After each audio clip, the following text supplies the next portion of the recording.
Since the tax code at the federal level was simplified in 1986, classic reform, lower the rates by broadening the base, fewer exemptions and loopholes. Since then, it has been recomplicated 15,000 times. That's more than once a day, 7 days a week since 1986.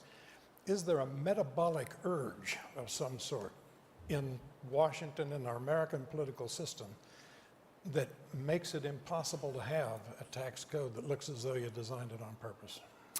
Well, yes, of course. One could say that if you only weed the garden every 25 years, it'll be a mess. That isn't quite captured in Washington because there is not just the natural growth of these things, these preferences, but the fact that you've got a lot of people running around planting the weeds. And just to switch metaphors, I mean, the bigger the trough, the more animals you'll attract, and that's I always am bemused by this, by people ranting and raving about lobbyists in Washington. There's only one way we'll ever have fewer of them or less of this pernicious influence, and that's if there's less to argue about or less boodle to be gained, and we all know the tax code is the source of a lot of that. A couple things. I want to sell optimism here, and I'll give you, I've got plenty of reasons, but I'll give you one, and I imagine it's threaded its way through this conversation already. I mean, this thing you just talked about, the tax preferences, tax expenditures, some folks say, is a huge opportunity to do a couple useful things. One is collect revenue without hurting growth. Dr. Feldstein and others keep pointing out that this is just spending by another name. Most of it certainly qualifies as that. And it could enable what I think we really need as much as any other single part of this puzzle, and that is a pro-growth tax code through lower, flatter rates, exactly what you were talking about. Economists from left to right agree that this is the right general direction to head, and I think it's obvious to everyone in this room. If you let George and I this afternoon have the czar's pen to restructure the entitlement programs and perform surgery on the federal government, it still wouldn't suffice. We're going to have a long boom in this country. It's the sine qua non of getting this thing done. We're going to have to do all those things simultaneously, but this might be a good place to start because I think there's a chance of getting some agreement. So I gather you're not going to use the $7,500 tax credit to buy a Chevy Volt? As a matter of principle, no. For two reasons. Which are? Well, the tax credit, and I prefer to purchase from private enterprise.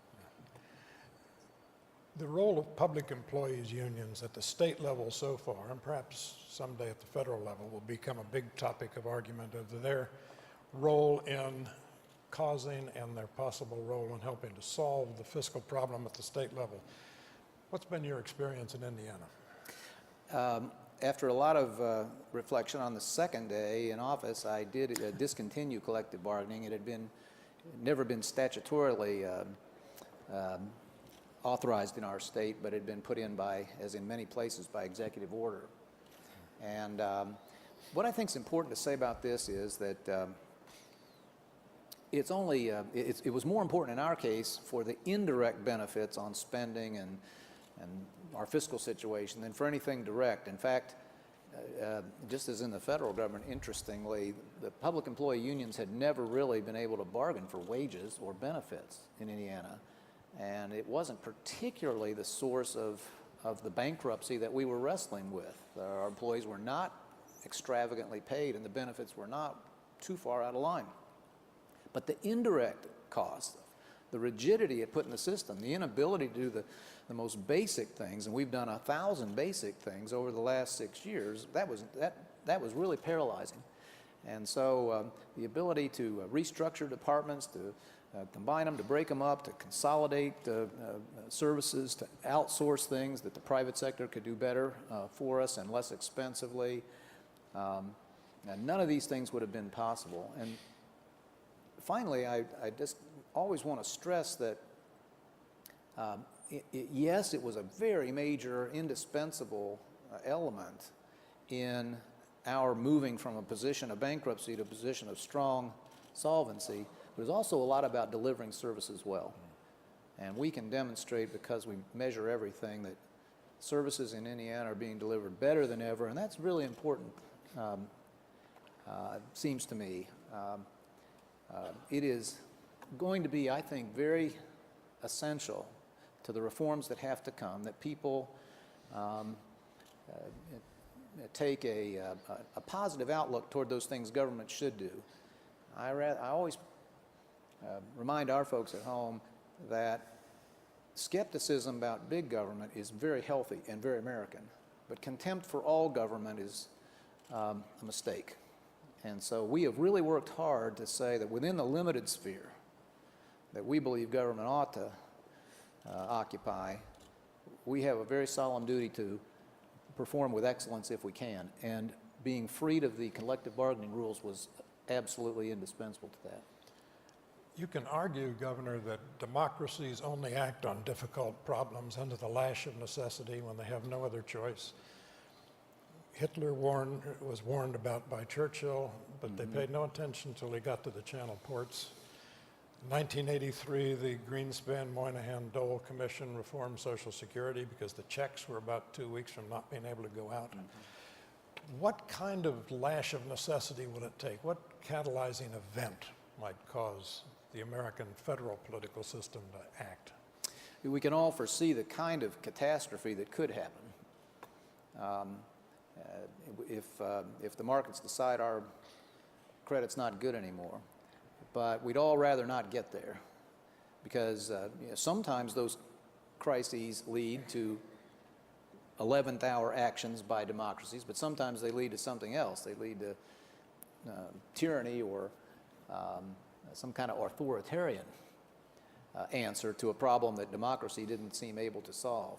And so I think the task of people like this tremendous assembly in this room is to reach our fellow citizens, many of whom, please don't blame the American people for their apparent reluctance to deal with these things. Most of them simply have never been leveled with, have never been told the facts. No one has explained to them that the current system leads to the plundering of the next generation. I honestly believe that we can, as a republic, deal with these issues before the worst happens. Governor, the sign here tells us we're out of time. I will not close without saying that I know a lot of people in this room feel as I do that Broder's Law has been triggered by your recent decision. David Broder, the late David Broder, said that anyone who will do what you have to do to become president shouldn't be allowed to be president. And we respect as much as we regret your recent decision, but thank you for coming here today. Thank you for having me.